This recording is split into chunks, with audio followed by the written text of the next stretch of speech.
I was just extremely passionate about the concept of flag theory. There's like this really interesting overlap between the borderless money and the borderless sovereign individuals. What do you think about El Salvador? I created an open letter to President Bukele saying that they must launch Citizenship by Investment program. And then less than 3 years later, it happened. But now I believe they're one of the best programs available out there. It's the fastest, it's digital first, Bitcoin native program for citizenship. The same way you wrote the open letter to Bukele, I wrote a tweet when Milei was elected president saying that they had a huge opportunity to launch a citizenship program.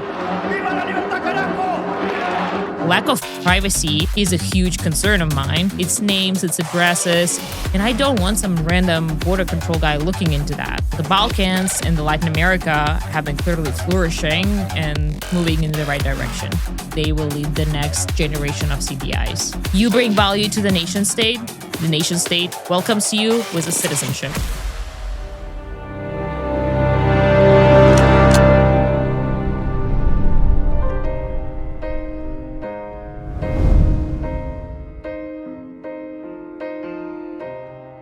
Today, we're here in Las Vegas with Katie, Hey. our new CMO. Katie, welcome to the Citizen X podcast. Oh, I'm so excited to be here. Thank you. Yeah, it's a little insider podcast now, huh?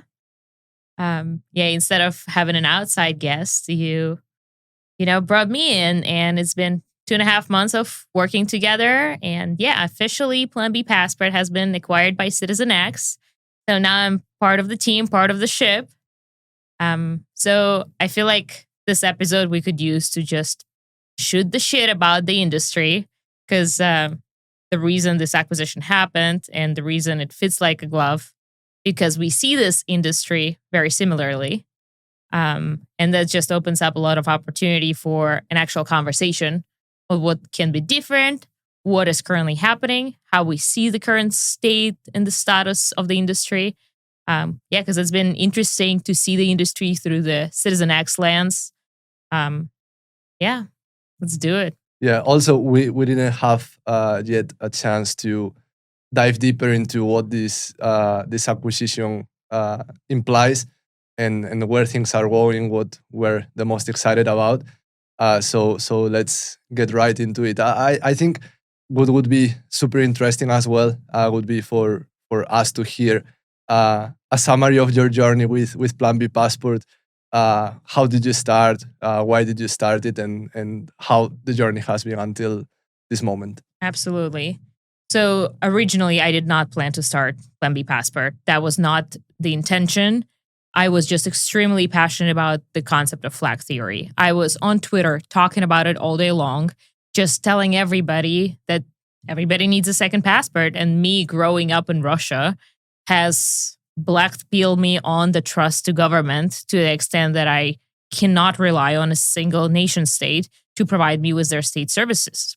So I was just talking like everybody needs to look into that, and specifically Bitcoiners, because we chose the monetary network that is outside of the government reach.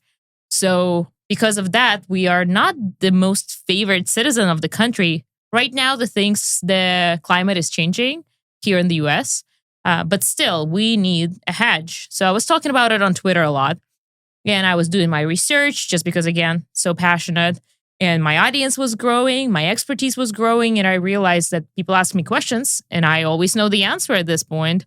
So I had the expertise, I had the audience, and it was only a matter of time until I actually put the product together. So I launched Plan B Passport over 6 years ago, and the first year I was so careful with that. I wasn't sure if it's going to become the actual business. I wanted to help my friends on Twitter to get second passport. And that's what I've been doing for 6 years now. And I feel like that put me in a unique position because I'm a Bitcoiner through and through myself. I am fully passport pilled as well. Like, I'm really into the flag theory.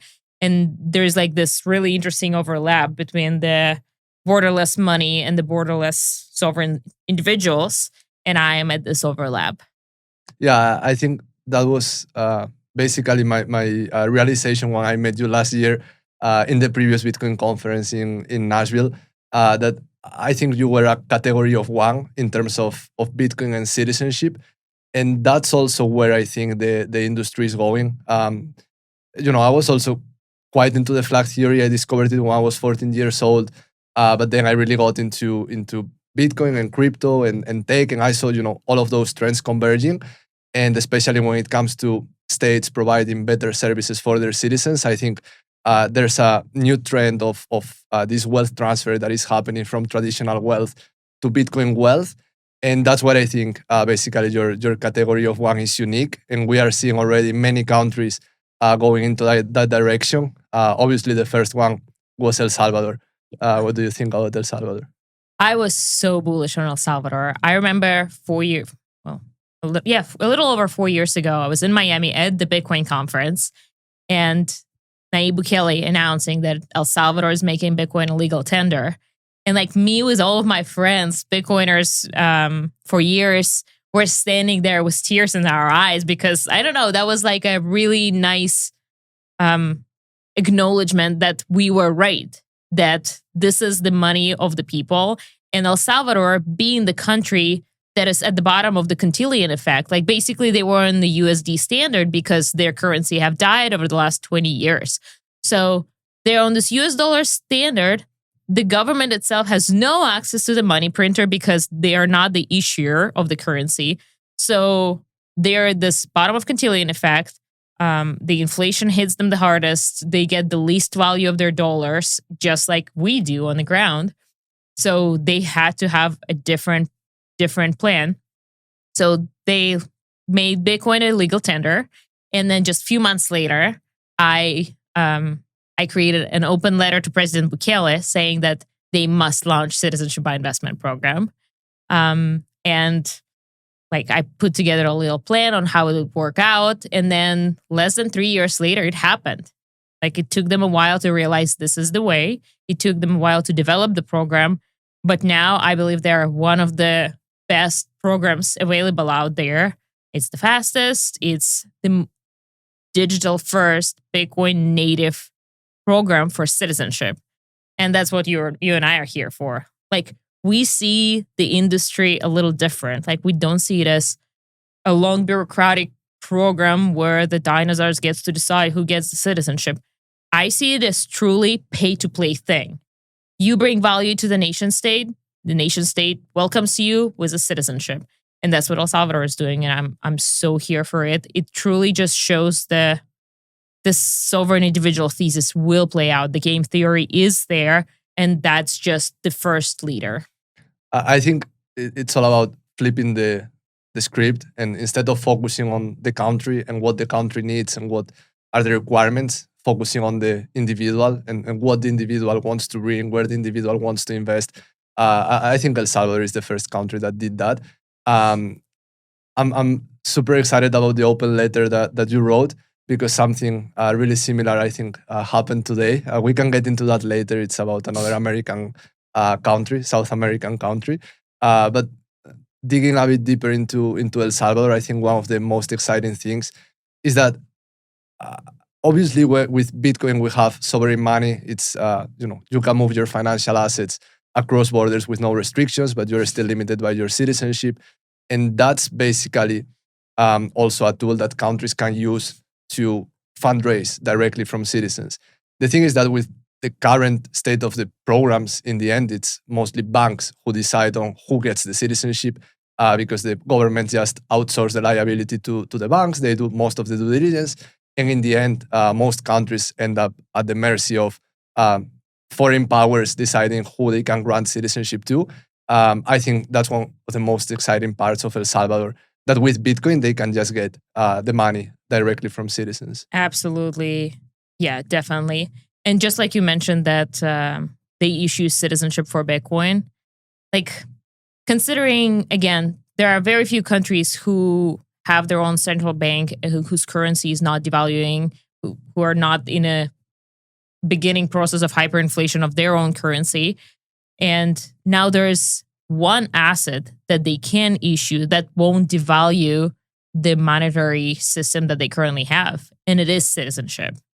So now the countries get to say, okay, I will welcome 1,000 new citizens this year. That will bring me 1,000 of $1 million donation.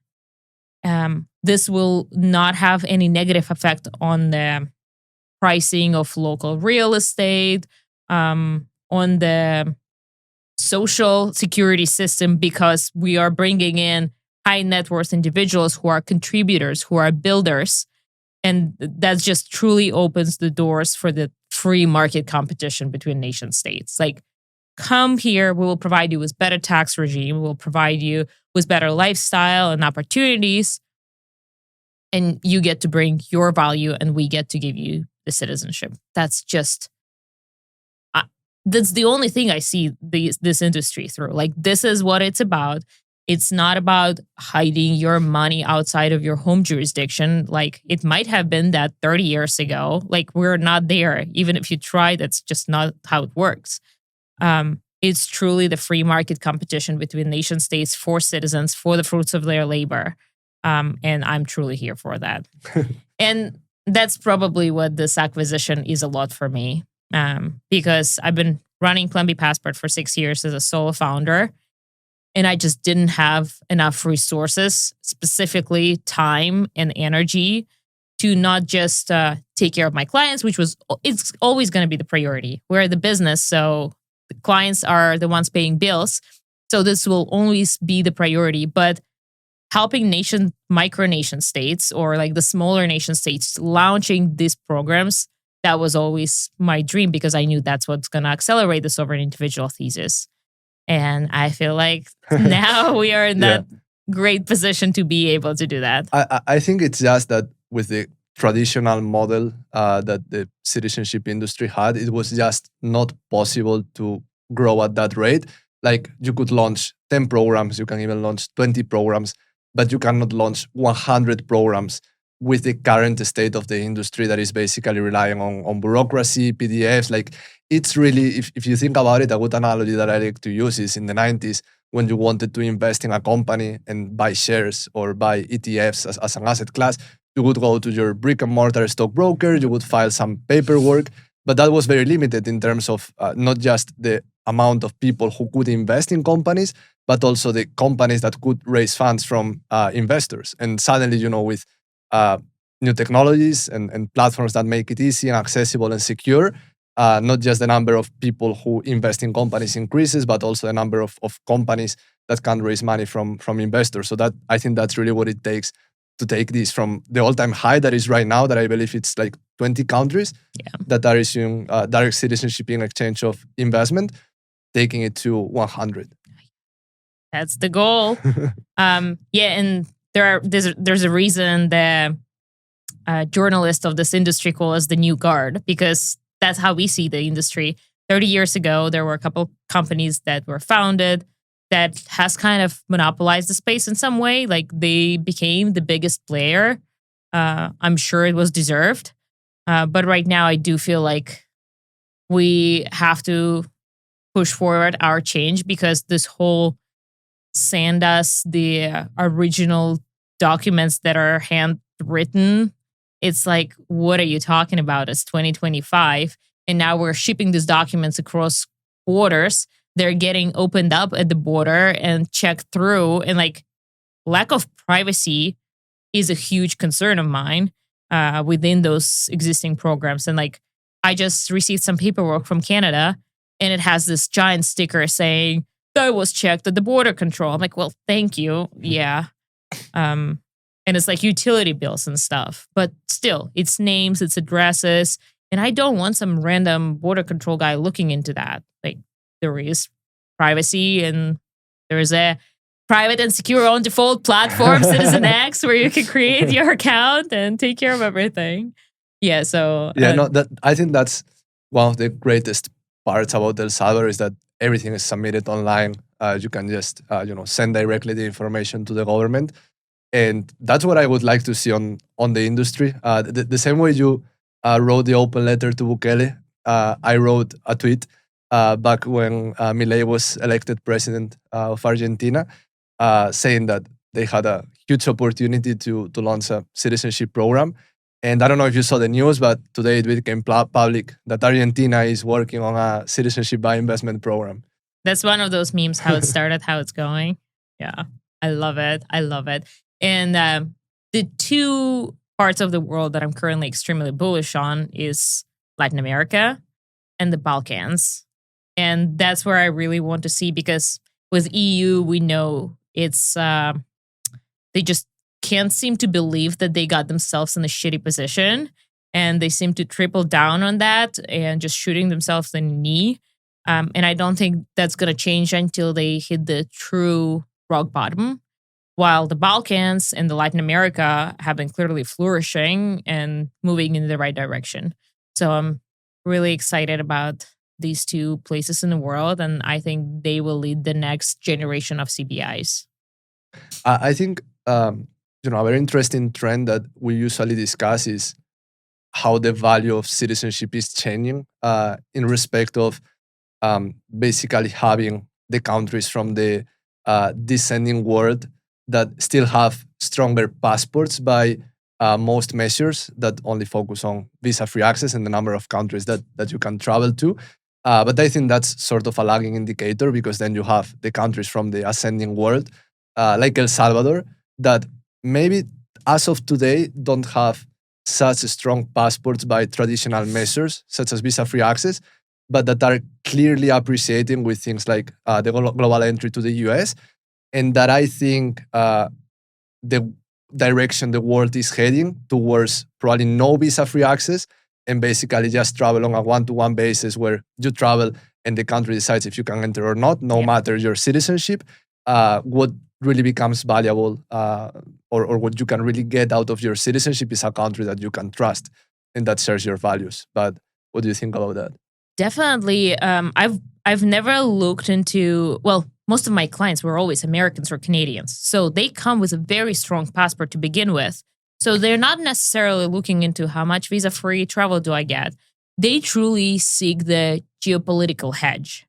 So they either look on the other side of geopolitical spectrum, like as a Canadian, I would want to like completely disassociate with the current politics of my country and see what's on the other side, just so I can hedge against whatever happens.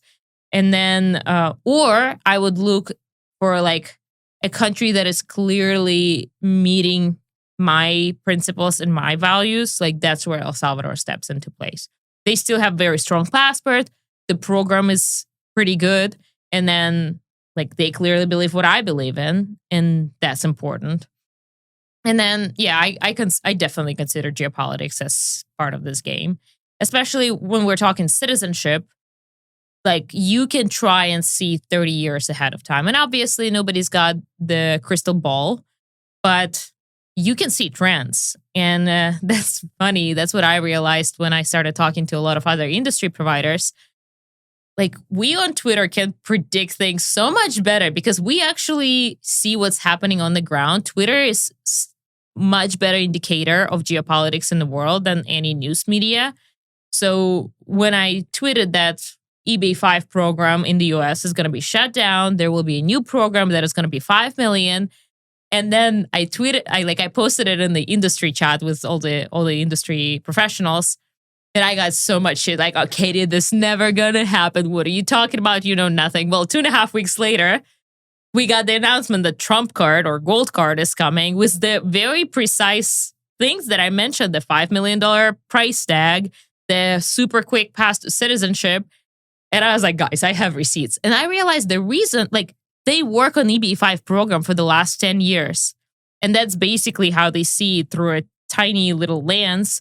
They like targeted on EB5, but they're completely missing the entire picture of what happens in the geopolitics, what happens on the ground in those countries, what happens with the GDP of those countries and the local currency of those countries, and who in the position to be able to launch a program like this, how it would look like, who it would attract, and Twitter, man. Yeah. X is really delivering. I really think that the magic of X is that it's basically a global consciousness.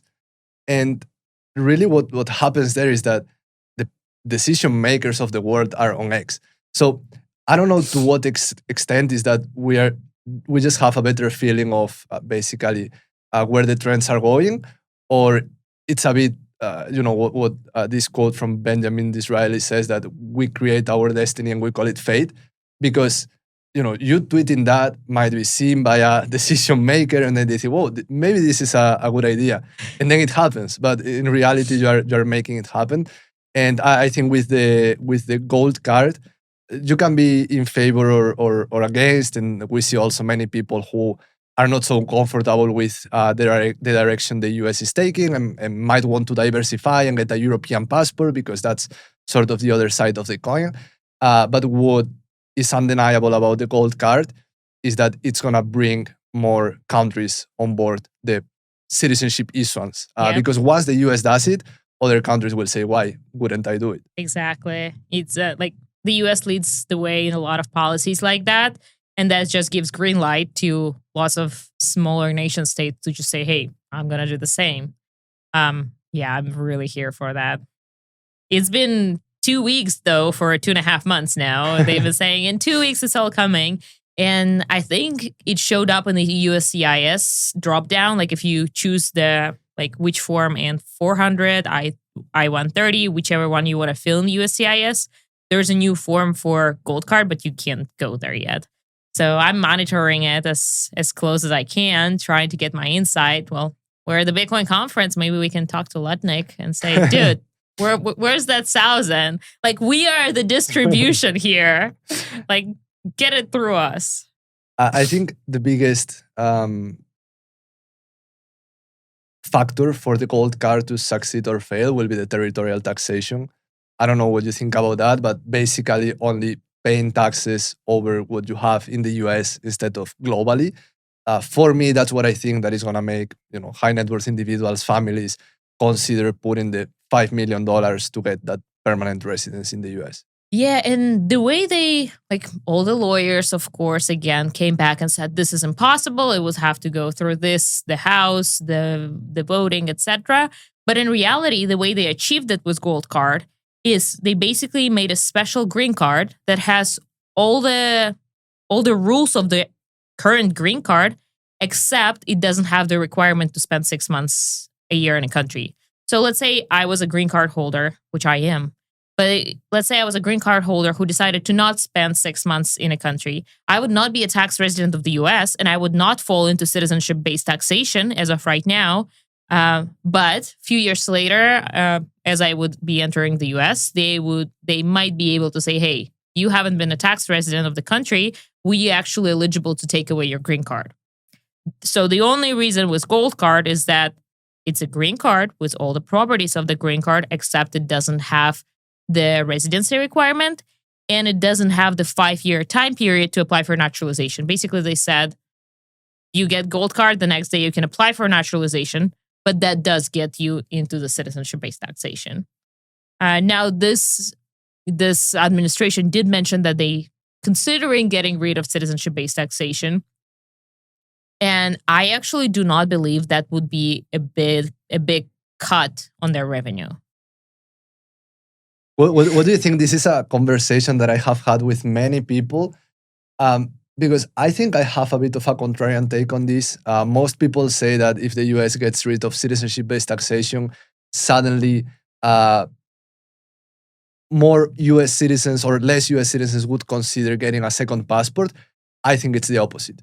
Because I think that if they don't have citizenship-based taxation, if you can be a US citizen and you are suddenly able to structure your finances, choosing the best jurisdiction and setting up your trust and setting up your holding company, and suddenly you have access to all of these choices, that makes it more appealing for you 100%. To seek a second passport. Yes, Americans would seek second passport way more if that wasn't the thing. That's point A. And the point B, for me, it basically means that America is moving towards economic freedom.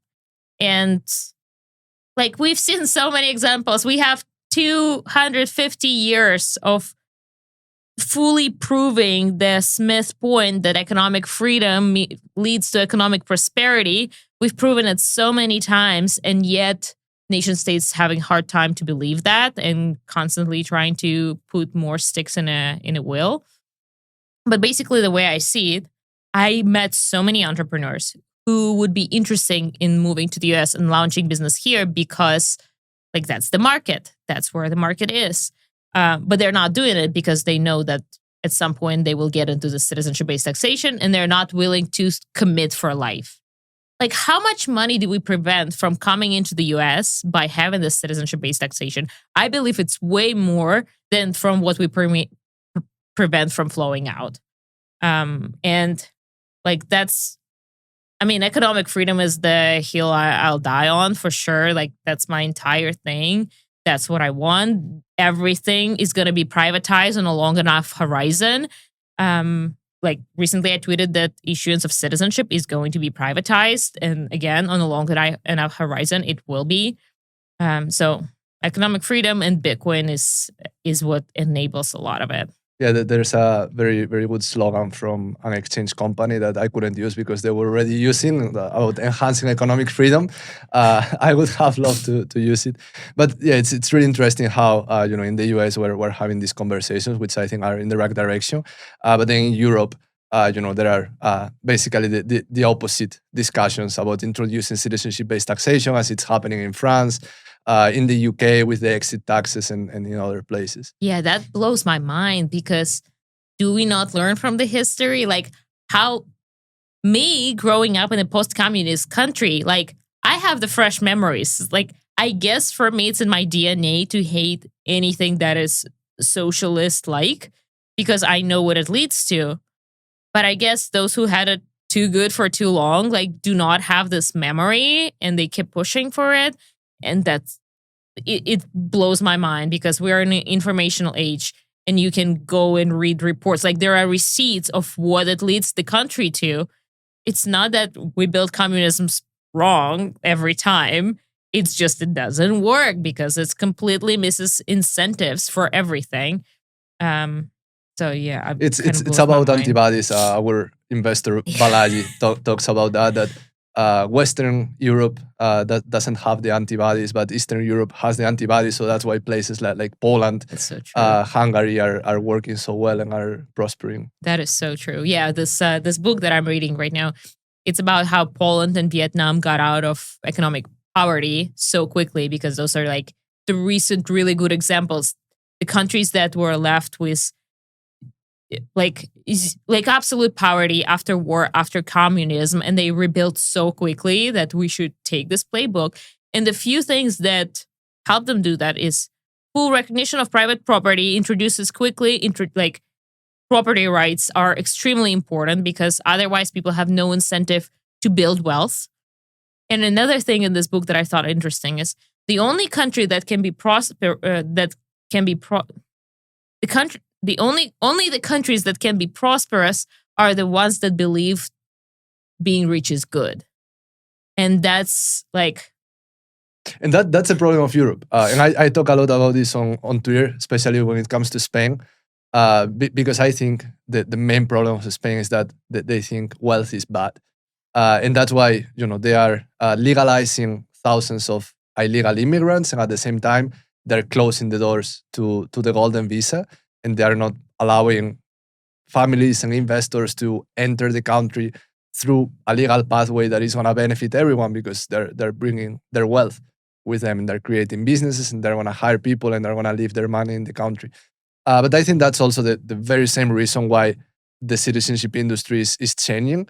And it has gone from being a tool for visa-free access that mostly people from the global south, people with weak passports, seek in order to be able to travel.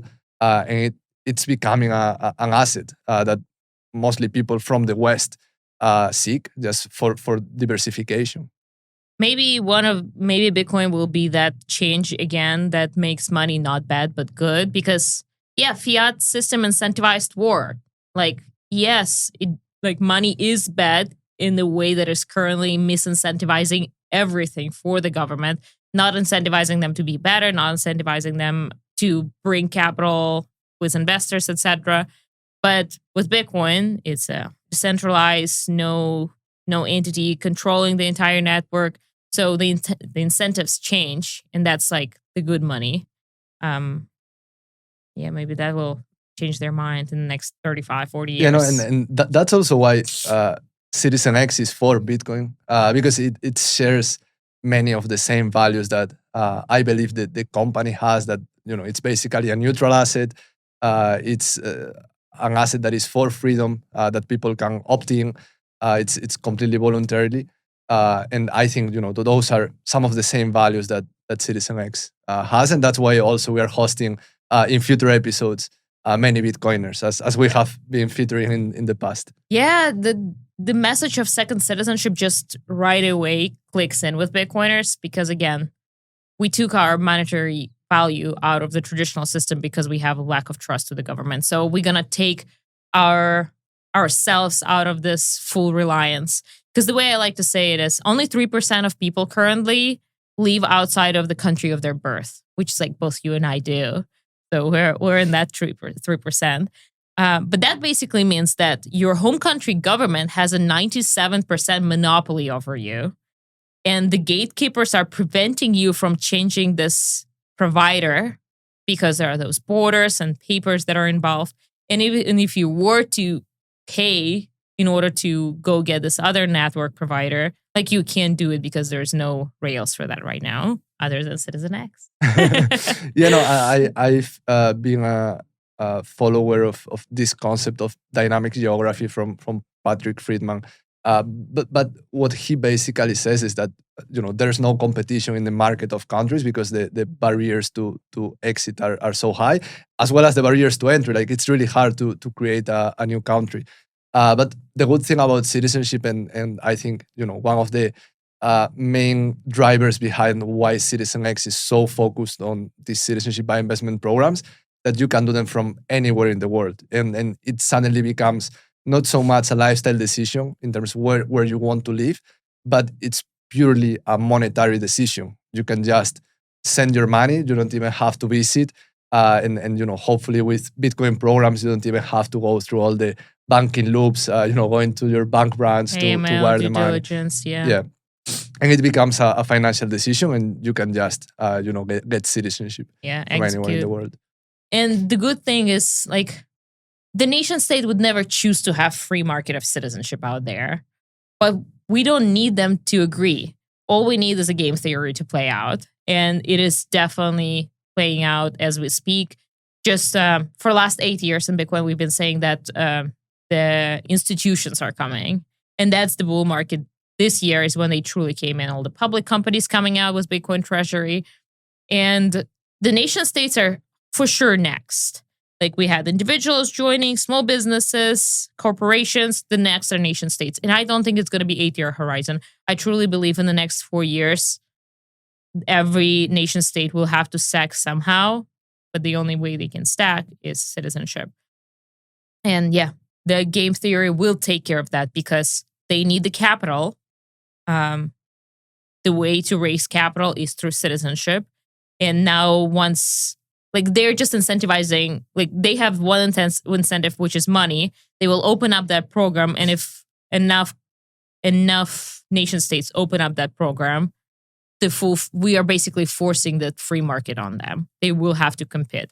And free market competition always means two things: the price race to the bottom and the quality race to the top. So finally, we're going to be in a position where the governments are competing by the quality and the offerings and the price. So from there, we're just gonna see potentially better priced citizenships, and like in the free market, it's much easier to price your product at a real good price. And hopefully we'll see better offerings, and the first one being better taxation, no capital gains tax, true property rights that are undeniable. So those are the first two steps for economic freedom. Yeah, I mean, I think it's a matter of data points. And if you have 10 countries, it's not so easy to price your product. But if you have 100, then it becomes way easier. And also that's why, you know, Bitcoin and citizenship go hand in hand, and they go together. What do you think about countries issuing reports on how many citizenship has been sold and what's the revenue brought from those CBI programs? I'm all in for transparency. I think it's quite a sensitive issue. Many countries just don't want to do it. For the sake of not having other countries telling them what to do. Especially when it comes to the Caribbean program, since they have so much oversight from the EU, from the US. Uh, I believe that's the reason why they didn't want to issue those reports and basically say how many citizenships were being issued. Yeah, and it's like opening your cards. So from one perspective, they would probably attract a lot more clientele just by being so transparent. People like transparency. And that's what businesses prove that, like, look, the more transparent the business is, like River just posted their entire financials. That was awesome. And they got a lot of respect from the community for doing that. And the countries, like, they might be able to do that, but that allows all other countries, all other nation states to see their cards fully and understand how much power the country actually has. And like, unless you're on top, you don't want everybody to know your cards, right? Like, you don't want to be cocky. You don't want to open up. So I get that. Definitely. Yeah, I feel like that's a bit of what happens with less popular programs, like, for example, Sierra Leone. Mhm. I don't know if you have looked a lot into that program. It's one of the latest ones.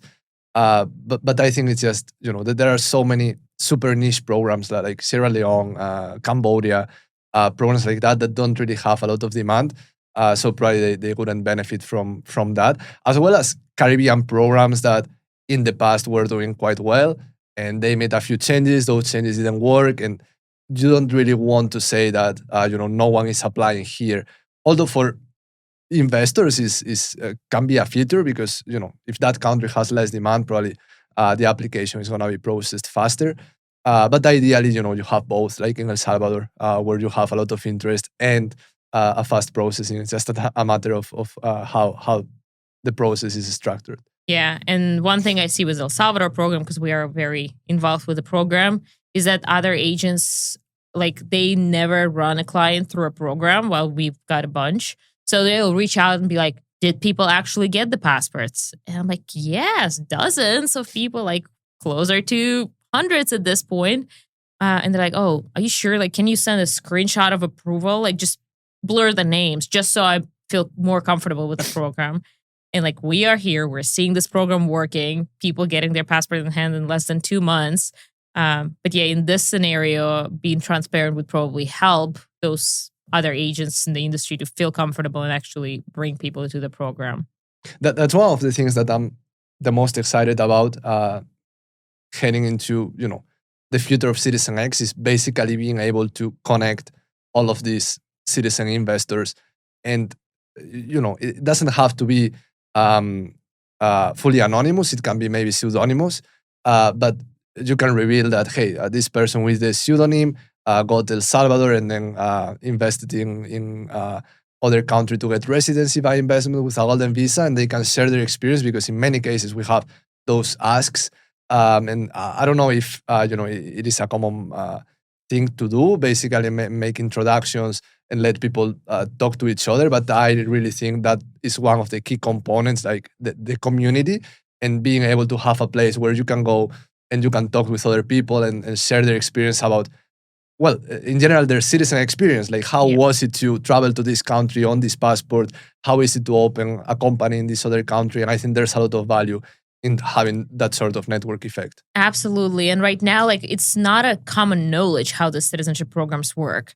And when it's not a common knowledge, you don't usually just go online. You actually try to find a trusted node, right? Like, the first-hand node that you're connected to, and verify that this thing is true. So a lot of my clients are word of mouth because of that. And like, they don't go online and tweet about it because, again, privacy. And I honestly advise them to not do that, which kind of hurts the business, but also protects the identity of the person.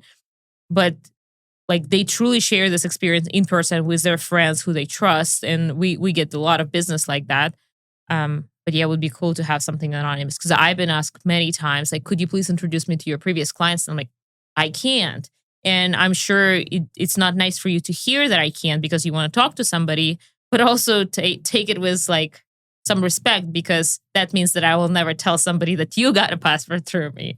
So yeah, it's like a double-sided sword. And I think that that's also one of the most interesting side of things when it basically becomes a network. And it's no longer that you got citizenship in this country, but it's more like you are on board Citizen X, and suddenly the really interesting things is where you can aggregate all of those citizen investors and go talk with other countries to create new programs. Go talk with Argentina and basically advise them on how to structure the program to attract all of these investors that have previously invested in other countries, but they're still interested in getting yet another citizenship because it provides them with something different. Yeah, the clients keep coming back to me. Like I have so many recurring clients at this point. It's been really interesting to see. Basically, like very few of them changed their mind and now they need a new citizenship. Mostly they just realized how great of a tool that is, how much more comfortable they're feeling with having this tool in their pocket. And now they truly understand the concept of shopping around for jurisdiction. So they come back and do another program and then another program. I have a couple of clients who are like Pokemon collectors at this point. That's what I told them. Like, okay, that's number 4 for you. Let's go. Like that's just a 4th program with me and already the home country citizen. That's awesome to see because again, they realize that, well, first of all, they liked working with us, so they come back to us, but also they realize how great of a product this is and a tool. I think one of the biggest challenges is to explain the mainstream that citizenship is a tool and that it's not just possible to invest in your citizenship, but it's also desirable.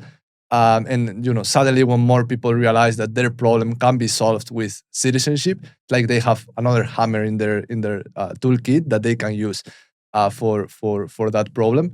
And I think one of the biggest challenges is to basically explain that to people and bring it to a more mainstream audience. And that's why the Bitcoin audience is perfect because they understood 10 years ago that Bitcoin was a tool for their problem. That was basically the fiat system.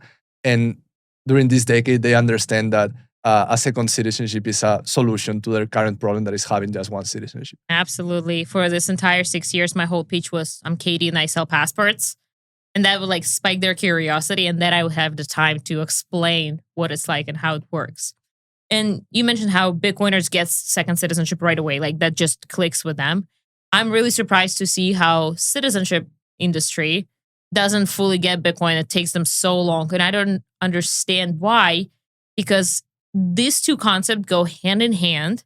And it's like you have to lack this respect for the government to begin with. Like you have to not be able to rely on one state and then realize that the systems are broken. And then like that should lead you to Bitcoin right away. But for 7 years, I've been screaming at citizenship professionals that, look, Bitcoin is the thing. And yet it's been so long. And like some of them are catching up, not because they understand Bitcoin, but because they realize there are lots of Bitcoiners who want passports. So they're like, oh, wait, we actually get lots of those guys. We need to get into this market. How do we do that?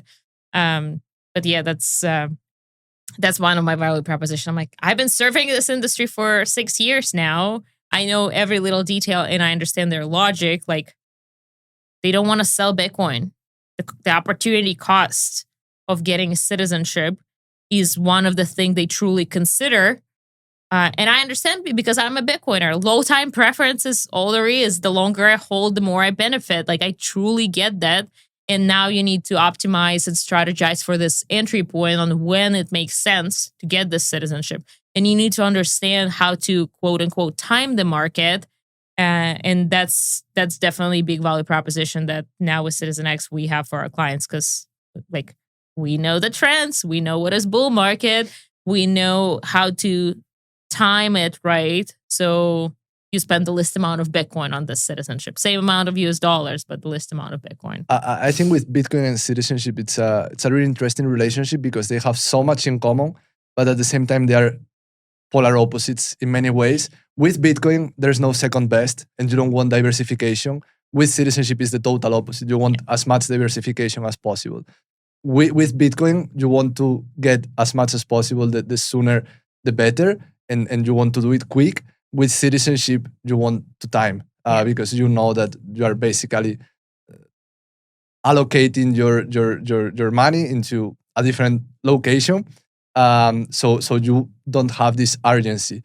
So they're very opposite in many ways, but in the end, I believe they're two sides of the same coin. One is your financial freedom, and the other one is your personal freedom. There you go. Yeah. Okay, so I think that was a good overview of what's gonna happen with CitizenX in the next months and years. Yeah, very excited. Definitely here for that. We've got the talent, we've got resources, and like we're moving fast. We're the new guard. We're able to move faster than others. Just like El Salvador, like the reason they can move fast because they're a smaller company that operates in a different paradigm, smaller nation state. And with CitizenX, like we're so much more efficient than previously built giant companies that have like 3 times the employee and yet not as responsive. So yeah, I'm really excited with a young team that is so passionate about it that on Sunday night, like 5 of us will be responding to the same client simultaneously. That's been awesome to see the sense of urgency, the sense of passion for what we do. And I'm here for it.